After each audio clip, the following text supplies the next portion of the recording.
My name is Laurie Rubin, and I'll be giving you a quick look into a very useful feature in Aurora called the History Panel. You'll be able to make multiple undos, and it's an easy way to make further adjustments to any previous step you took along the way to get to your final result.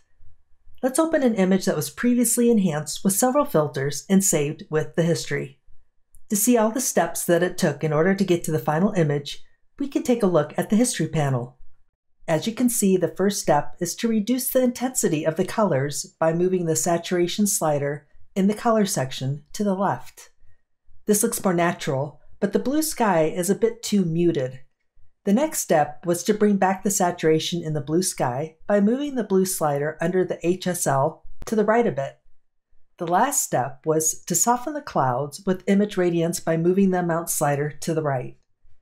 Being able to go back to see all the steps is very helpful, especially if you decide later on that you want to make a change. Let's say that after a month you decide you want to print your image. In this case, if you want to remove that soft effect, you wouldn't have to start all over again and guess what edits you made to your image.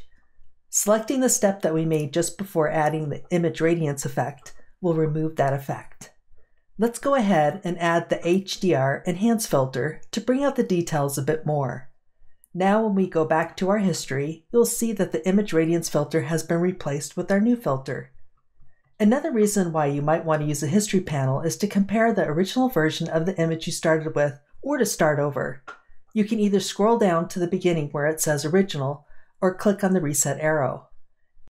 As a side note, if you choose the quick preview or compare buttons or / key, these options will show you the middle bracketed image.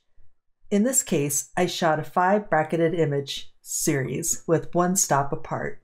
You could choose to add new original HDR image as a layer, but I found that just by clicking on the history reset arrow is a quick and easy way to reset it and see your original. To save your history on the Mac, simply go to the File menu and choose Save.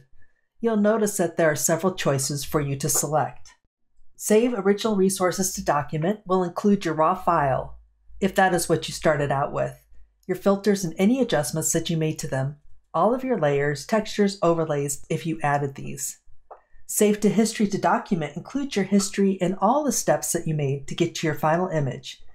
At the time of this recording, the Windows version of Aurora will have this feature later this year.